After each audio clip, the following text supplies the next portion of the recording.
कि कुछ कपल्स ऐसे भी थे जिनके साथ मेरी बात हुई, उनको UK eight the and leave करना पड़ा क्योंकि उन्हें ना कोई वीज़ा मिला, ना ही उन्हें यूनिवर्सिटी से कोई सपोर्ट मिली एंड एट द एंड उन्हें ना ही proper result. Hello guys, welcome once again. स्वागत है आपका एक और नई वीडियो में। होपफुली आप सब बढ़िया होंगे। तो आज की वीडियो में बात करने जा रही हूँ स्टूडेंट्स के बारे में। ये वीडियो चाहे स्टूडेंट्स के बारे में है, पर ये वीडियो हर किसी के लिए इम्पॉर्टेंट रहेगी। अगर आप किसी को जानते हो जो स्टूडेंट है यहाँ पे या फिर यूके में ऑन स्टूडेंट वीजा आने का प्लान कर रहा है, तो क्या हो रहा है स्टूडेंट्स के साथ एंड स्टूडेंट्स क्यों सफर कर रहे हैं, तो इसी को हम आज डिस्कस करने वाले हैं।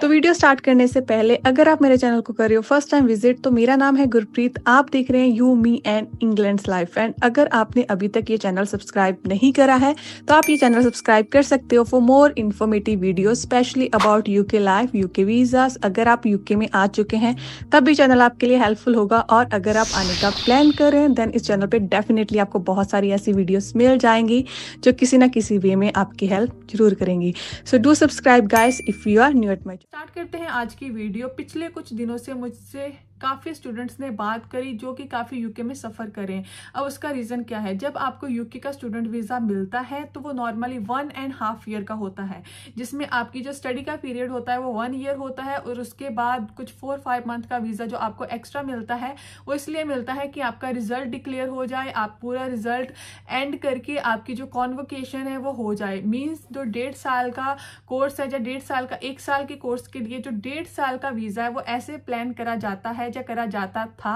कि आपकी स्टडी कंप्लीट होने से लेके कॉन्वोकेशन तक आपका सारा का सारा काम उस वीज़ा टाइम के ड्यूरेशन में हो जाए, क्योंकि पहले यहाँ पे पीएसडब्ल्यू नहीं था।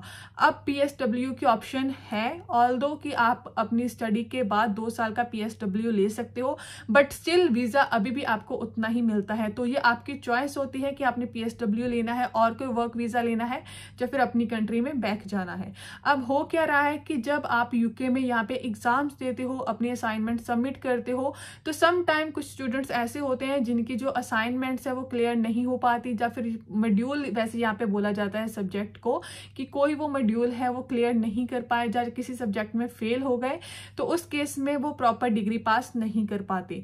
तो मान लीजिए कि आपका जो सेकंड सेमेस्टर का, क्योंकि नॉर्मली 3 सेमेस्टर्स में डिवाइड करा हुआ होता है यहाँ पे यूके की स्टडी को, जो सेकंड सेमेस्टर का कोई सब्जेक्ट था उसमें आप फेल हो गए, क्योंकि थर्ड जो सेमेस्टर होता है वो नॉर्मली डेजिटेशन का होता है, जिसमें एक ही सब्जेक्ट होता है जिसमें आपको प्रोजेक्ट बना के सबमिट करना होता है।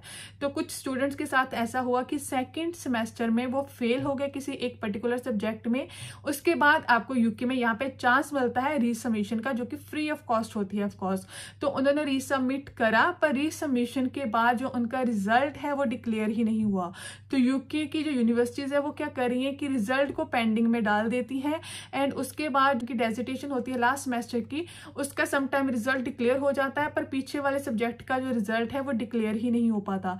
अगर तो आप डेजिटेशन में फेल हो देन सिनेरियो डिफरेंट है। स्टिल आपका पास इतना टाइम होता है कि कॉन्वोकेशन से पहले आपको आपकी डेजिटेशन का जो रिजल्ट है, अगर आप सेकंड टाइम भी सबमिट कर रहे हो तो मिल जाए। पर अब क्या हो रहा है कि काफी स्टूडेंट का जो रिजल्ट है वो इतनी देर पेंडिंग में यूनिवर्सिटीज में रखा हुआ है कि आपके वीजा की जो ड्यूरेशन है वो ऑलमोस्ट ओवर होने वाली होती है। कुछ लोग ऐसे हैं जिनकी जो वीजा है वो फॉर एग्जाम्पल मई में खत्म हो रहा है, 2 मई में, या ऐसा कुछ, ये एक एग्जाम्पल के लिए डेट है कि 2 मई को खत्म हो रहा है, और उनका जो रिजल्ट डिक्लेयर होगा वो हो रहा है अराउंड अप्रैल के लास्ट में। पर एज पर जो नॉर्मल, जैसे मैंने पहले स्टार्टिंग में बोला था कि जो प्लान होता है ऐसा नहीं होता। काफ़ी यूनिवर्सिटीज़ की साइट पे ऑलरेडी मेंशन होता है कि आपकी जो रीसबमिशन है किस डेट को होगी, आपका प्रॉपर जो रिजल्ट है वो किस डेट तक आ जाएगा, सो दैट कि आप अपने पूरे वीज़ा का प्लान कर पाओ। पर क्योंकि काफ़ी यूनिवर्सिटीज़ ऐसा कर रही हैं कि रिजल्ट डिक्लेयर नहीं कर रही ऑन टाइम, जिसके कारण जो मेन रिजल्ट है वो भी लेट होता है, स्टूडेंट पीएसडब्ल्यू अप्लाई नहीं कर पाते, तो जो उनका वीज़ा है वो खत्म हो जाता है, उनको अपनी डिग्री का रिजल्ट ही नहीं मिलता, तो पीएसडब्ल्यू वो कैसे अप्लाई कर पाएंगे। अगर आप उस सब्जेक्ट को क्लियर नहीं कर पाते तो आपको आपकी डिग्री नहीं मिलेगी, उस केस में आपको मिलता है डिप्लोमा। ऐसा नहीं है कि आप पूरा फेल हो जाओगे, आपको कुछ भी नहीं मिलेगा, आपको 1 ईयर का डिप्लोमा मिलेगा, पर उस डिप्लोमा के बेस पे आप पीएसडब्ल्यू अप्लाई करने के लिए एलिजिबल नहीं हो पाओगे। अगर आपने पीएसडब्ल्यू अप्लाई करना है तो उसके लिए आपकी जो एजुकेशन है, जिस डिग्री में आप आए हो, वो क्लियर होनी चाहिए। काफी काफ़ी स्टूडेंट इसमें सफ़र करते हैं, क्योंकि अगर आपका वीज़ा एक बार ख़त्म हो गया, आपका BRP एक्सपायर हो गया, उसके बाद आप एलिजिबल नहीं हो पाते किसी और वीज़ा को अप्लाई करने के लिए, ना PSW ना स्किल्ड वर्कर वीज़ा। और सिमिलरली स्किल्ड वर्कर वीज़ा के लिए भी आपका कोर्स कंप्लीट होना चाहिए। काफ़ी लोग ये मानते हैं कि अगर आपकी कोर्स की डेट एंड हो चुकी है, आपने फीस पे करी है, तो आप एलिजिबल हो जाते हो। तो वो एक अलग सिनेरियो है। कुछ कपल्स ऐसे भी थे जिनके साथ मेरी बात हुई, उनको UK eight the and leave करना पड़ा, क्योंकि उन्हें ना कोई वीज़ा मिला, ना ही उन्हें यूनिवर्सिटी से कोई सपोर्ट मिली, एंड एट द एंड उन्हें ना ही प्रॉपर रिजल्ट। काफ़ी लोगों की इस टाइम पे प्रॉब्लम क्या आ रही है कि लोग डिपेंडेंट्स के साथ आए हुए हैं। डिपेंडेंट के साथ आए हुए लोगों को वीज़ा मिलना मुश्किल है, क्योंकि पहले एक इजी वे था केयर का वीज़ा, जिसमें लोग अपने डिपेंडेंट को साथ में स्विच कर रहे थे। पर अगर आप अब अपनी स्टडी फिनिश नहीं कर रहे तो बहुत मुश्किल होता है आपको जेन्युइन स्पॉन्सरशिप मिलना, या फिर वैसे ही स्पॉन्सरशिप मिलना। सैलरी रिक्वायरमेंट इंक्रीज हो चुकी है, तो स्टूडेंट काफ़ी ऐसी प्रॉब्लम फेस कर रहे हैं, जिसमें अब यूनिवर्सिटीज़ भी उनके साथ एक नई प्रॉब्लम क्रिएट कर रही हैं।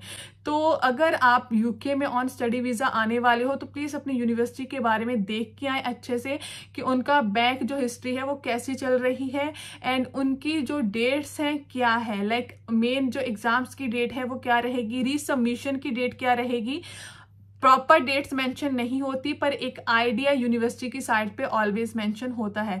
लाइक जब हम आए थे यहाँ पे 2-3 साल पहले, तो तब ऐसा ही था कि हमारी क्लास का पूरा जो काम था वो खत्म हो चुका था, क्योंकि हम सितंबर इनटेक में आए थे, जनवरी में हमारी कॉन्वोकेशन थी, और जितने भी लोगों का वीज़ा था वो कॉन्वोकेशन के अराउंड डेट में ही खत्म होने वाला था। लाइक कॉन्वोकेशन के एक वीक बाद, 2 वीक बाद जब भी आपका वीज़ा ग्रांट हुआ था, पर उसमें कॉन्वोकेशन की डेट आ रही थी।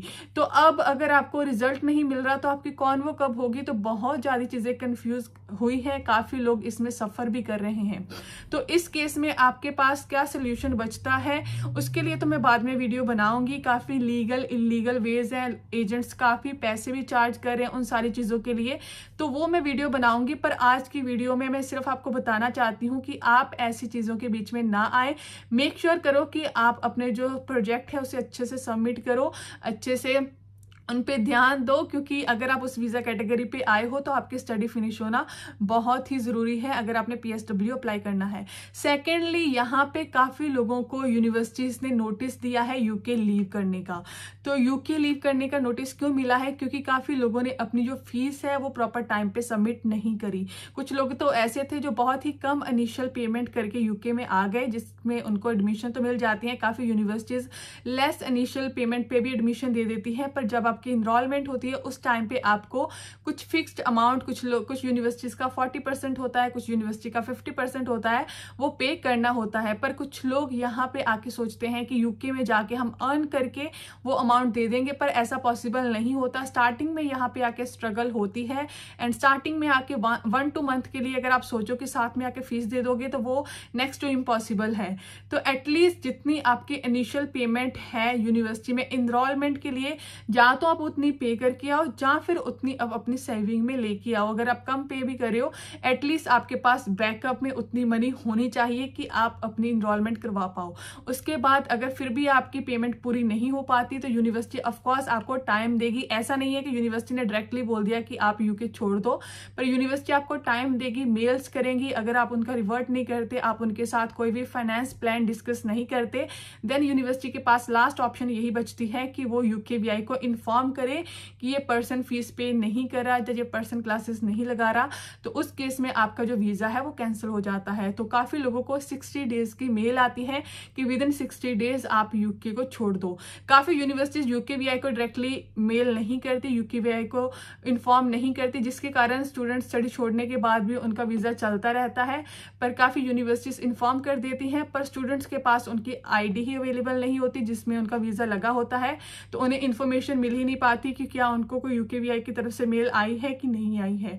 तो इस केस में आप अपनी IDs अपने साथ रखें, एंड ट्राई करें कि आप जो आपकी फीस का रिकॉर्ड है वो क्लियर रखें साथ साथ में। काफ़ी यूनिवर्सिटीज़ नहीं बोलती फीस देने के लिए, पर अगर आप ऐसी किसी यूनिवर्सिटी में आ रहे हो जो कि फीस को लेके कंसर्न है टाइम टू टाइम, जिनको उनकी फीस चाहिए, तो ऑफकोर्स आपको उनकी फीस देनी पड़ेगी अगर आपने यहाँ पे यूके में लीगली रहना है। तो ये अगेन ये सारी जो चीज़ें हैं आपकी यूनिवर्सिटी पे बहुत ज़्यादा मैटर करती है, किस यूनिवर्सिटी में आप आ रहे हो प्लीज़ ये चेक करके आओ, एंड जो भी आपकी रिक्वायरमेंट है स्टूडेंट वीज़ा के लिए वो फुलफिल करो अगर आप अपना यूके में फ्यूचर यहाँ पे लीगली सोच रहे हो। क्योंकि इन केस अगर आप कुछ ऐसा कर देते हो तो या तो आपको यूके से बाहर जाना पड़ेगा या फिर आप इलीगल हो जाओगे, और इन दोनों ही चॉइसेस में जो आपकी कंडीशन है वो ज़्यादा इतनी अच्छी नहीं रहेगी। तो गाइस ये थी आज की वीडियो अबाउट स्टूडेंट वीज़ा। अगर आपका कोई डाउट है, अगर आप किसी पर्टिकुलर टॉपिक के बारे में वीडियो चाहते हैं तो नीचे मुझे कमेंट सेक्शन में मेंशन कर सकते हैं। इसके अलावा आप मुझे अदर सोशल मीडिया प्लेटफॉर्म पे भी फॉलो कर सकते हो, उन सब का जो लिंक है नीचे मैंने एक लिंक ट्री का लिंक दिया हुआ है जिसके सिंगल क्लिक पे आपको मेरे सारे के सारे सोशल मीडिया प्लेटफॉर्म्स मिल जाएंगे। इसके अलावा आप मेरा सेकंड यूट्यूब चैनल भी सब्सक्राइब कर सकते हो। तो गाइस मिलते हैं नेक्स्ट वीडियो में। Till then keep subscribing, keep supporting, bye.